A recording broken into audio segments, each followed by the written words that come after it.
I have read literally thousands of books on modern psychology, metaphysics, ancient magic, voodooism, yogism, theosophy, Christian Science, unity, truth, new thought, and many other dealings. It's what I call mind stuff. Many of these books were nonsensical, others strange, and many very profound. Gradually, I discovered that there is a golden thread that runs through all the teachings and makes them work for those who sincerely accept and apply them. That thread can be named in a single word: belief.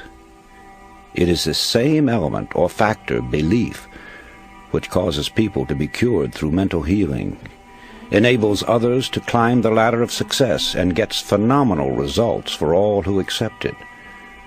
Why belief is a miracle worker is something that cannot be satisfactorily explained, but have no doubt about it. There's genuine magic in believing.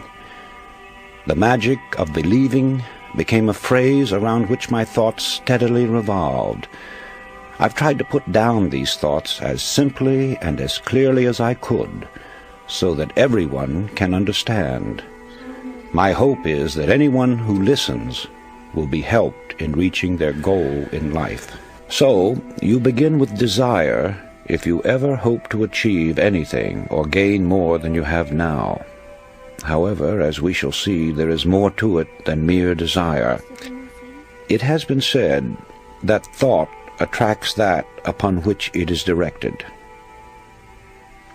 Thought attracts that upon which it is directed. It was Job who said, "For the thing which I greatly feared is come upon me." Our fearful thoughts are just as creative or just as magnetic in attracting troubles to us as are the constructive and positive ones in attracting positive results.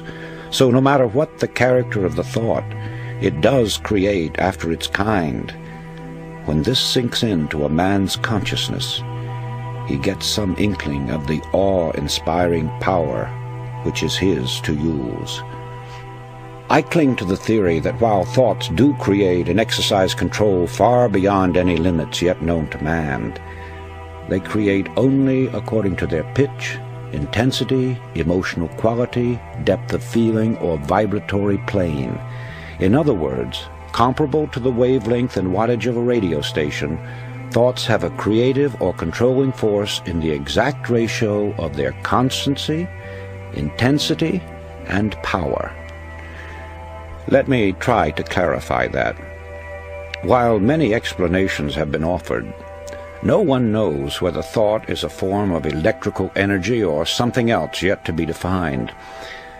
But I have been an experimenter in that branch of electricity known as high frequency, pioneered by the great genius Nikola Tesla. And whenever I think of thought and its radiations and vibrations, I instinctively link them up with electricity and its phenomena. In this manner they become more understandable to me. All persons living in high altitudes have felt and sometimes observed the electric spark resulting from walking across the room, then touching some metallic substance. That, of course, is a form of static electricity generated by friction. It gives you an idea of how one kind of electricity can be developed through the body. Sigmund Freud, the famous Austrian psychoanalyst, brought the world's attention to the hypothesis that there was a powerful force within us, an unilluminated part of the mind, separate from the conscious mind, constantly at work molding our thoughts, feelings, and actions. Others have called this division of our mental existence the soul. Some call it the superego, the inner power, the superconsciousness, the unconscious, the subconscious, and various other names. It isn't an organ or so-called physical matter such as we know the brain to be. Nevertheless, it is there, and from the beginning of recorded time, man has known that it exists. The ancients often referred to it as the spirit. Paracelsus called it the will. Others have called it the mind, an adjunct to the brain. Some have referred to it as conscience, the creator of the still, small voice within. Still others called it intelligence, and have asserted that it is a part of the supreme intelligence to which we are all linked. No matter what we call it, I prefer the word subconscious. It is recognized as the essence of life. and the limits of its powers are unknown. It never sleeps. It comes to our support in times of great trouble. It warns us of impending danger. Often it aids us in what seems impossible.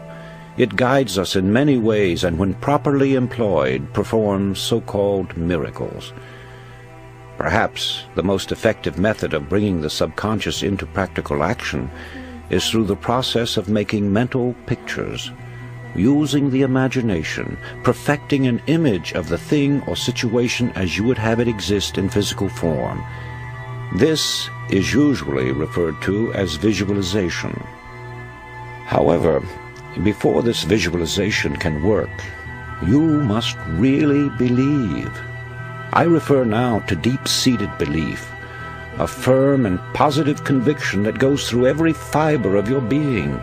When you believe it heart and soul, as the saying goes.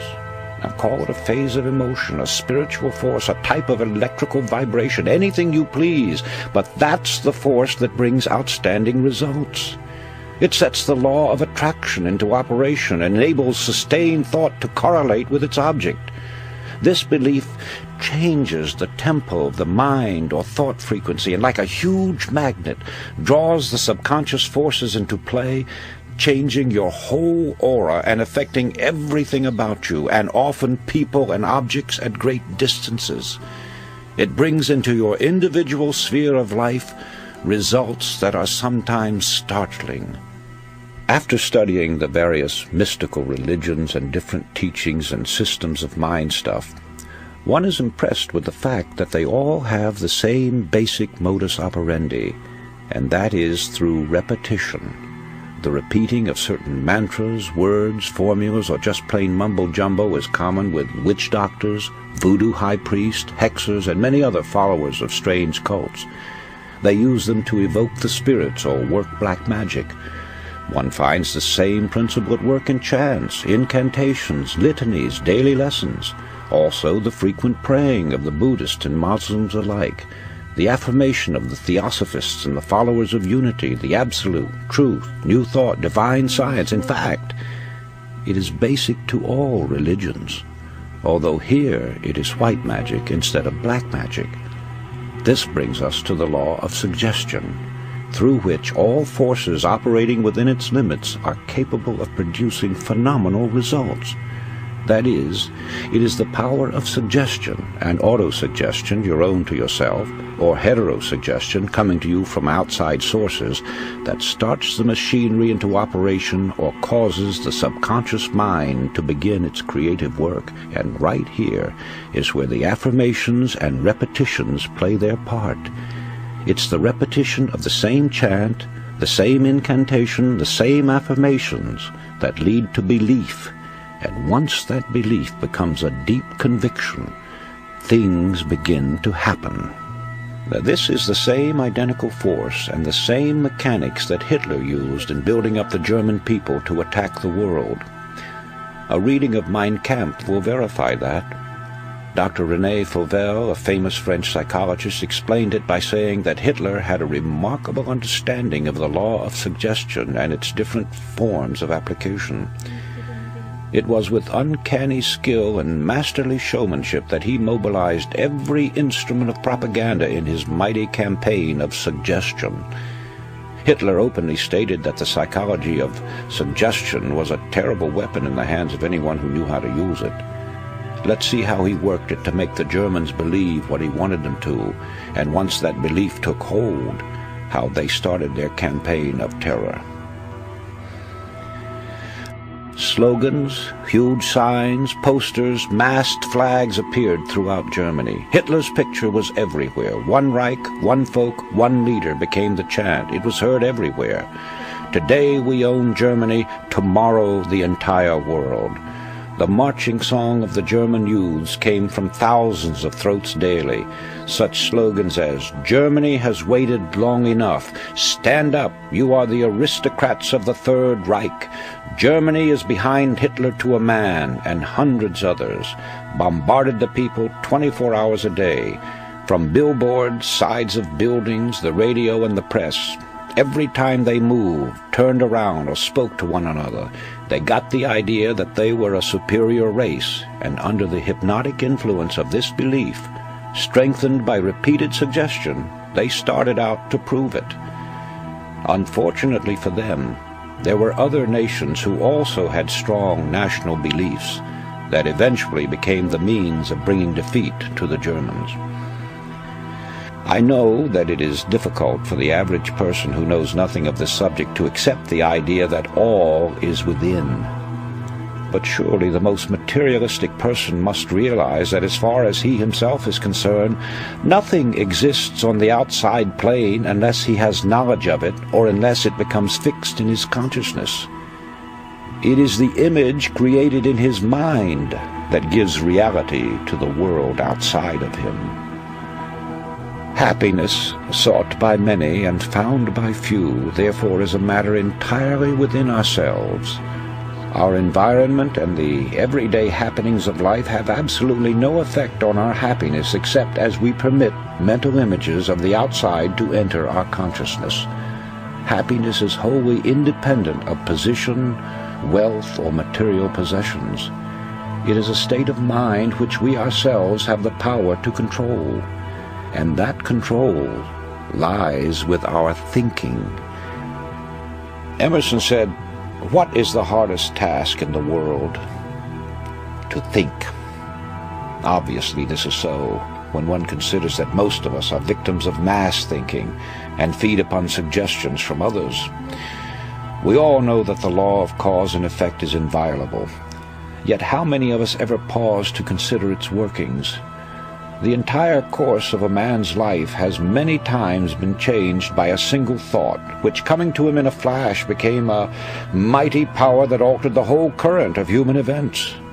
History is replete with the stories of strong-minded, resolutely willed individuals who, steadfastly holding to their inner convictions, have been able to inspire their fellow man and in the face of tremendous and determined opposition have literally created out of nothing great businesses, huge empires, and new worlds. They had no monopoly of thought power. You and every man and woman have it. All you have to do is use it. You will then become the person you envisage in your imagination. Know yourself. Know your power. Faithfully use the cards and the mirror techniques, and you will get results far beyond your fondest expectations. Just believe that there is a genuine creative magic in believing, and magic there will be, for belief will supply the power which will enable you to succeed in everything you undertake. Back your belief with a resolute will, and you will become unconquerable. A master of men among men, yourself.